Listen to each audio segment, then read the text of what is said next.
Hi, this is Sive Morten with the daily update on EuroFX. I post my exclusive market overviews with the key political and economical events, charts and important levels on the ForexPeaceArmy.com forums weekly.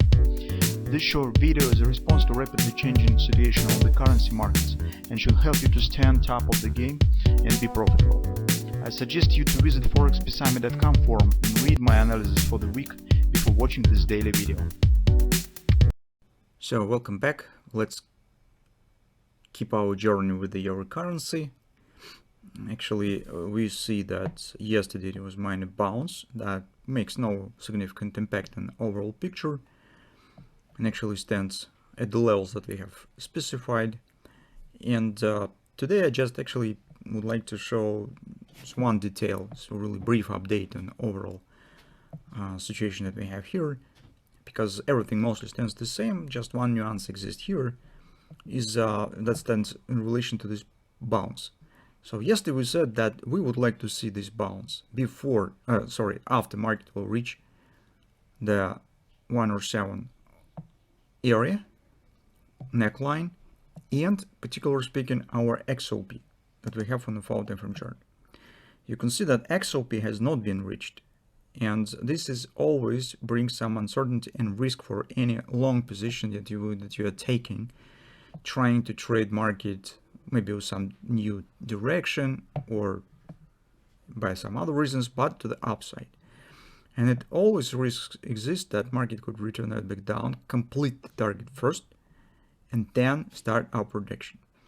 So in these circumstances, usually if you see this situation and you're sure that market has to show some upward reaction here, you have only two options. First is to place initially stop below the XOP in some advance, suggesting that if market still will complete it, you will not be washed out occasionally.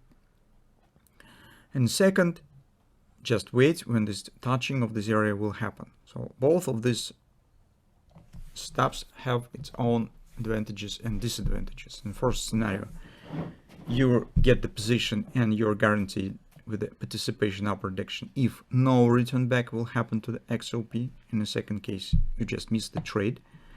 But if return will happen, those who following the second scenario will get much better entry point, the possible upward reaction.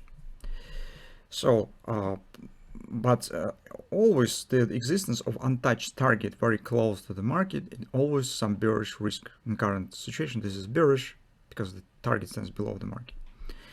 On the hourly chart, you could see that market has reached precisely the level that we have talked about. This is our preferable real level for retracement. As some ultimate scenario, some really final destination points in some case, we are talking about this confluence area. So if market still keep bullish context, it should not break this level to the upside. If this will happen, this will be not good sign for the daily hand short especially. So on the euro currency, we do not have the clear hint or sign pattern that could tell us what will happen next, whether the market will keep going higher or maybe we should be ready for a downside action. But fortunately, using the cross-market analysis, we could make some conclusions on this subject. So if you take a look at the dollar index, this is 10-year bonds on the dollar index, you could see what we have on the fall time frame chart. Really great picture with a grabber in place, suggesting taking out of this top. It means, at least based on the dollar index chart, that euro currency has good chances to complete the XOP that stands slightly out of this previous extreme point. So here is the top on the euro currency, correspondingly this is the bottom. So this is very important pattern right now in our scenario. So it really helps a lot.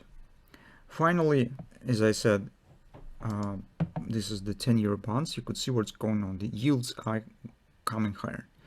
So here's yesterday action was to the upside. Now yields also are rising, which is also supportive to the United States dollar. So from that standpoint, taking it all together, it means that probably this area somewhere around this level could be really, well, the area where euro currency could start downward continuation. It really could happen. Actually, if you drop your time frame more, here probably we could recognize kind of the guardrail steeple to sell. Maybe later we could see here on the 5-minute chart some other patterns. I don't know what it might be, hand and shoulders or maybe something else. But this is definitely the area to watch for. So that's how we view currently on euro currency. In 2 words speaking, despite this upper direction, taking all the patterns and the inputs that we have, personally I do not want to take the long position here on the euro currency, and even we'll be watching instead for chances to go short with the target that we have on the 4 time frame chart and XOP in the same 107 area. So currently this pullback I wouldn't consider yet as something reversal or something of this kind. So that's just our short-term view on the situation that stands right now on euro currency.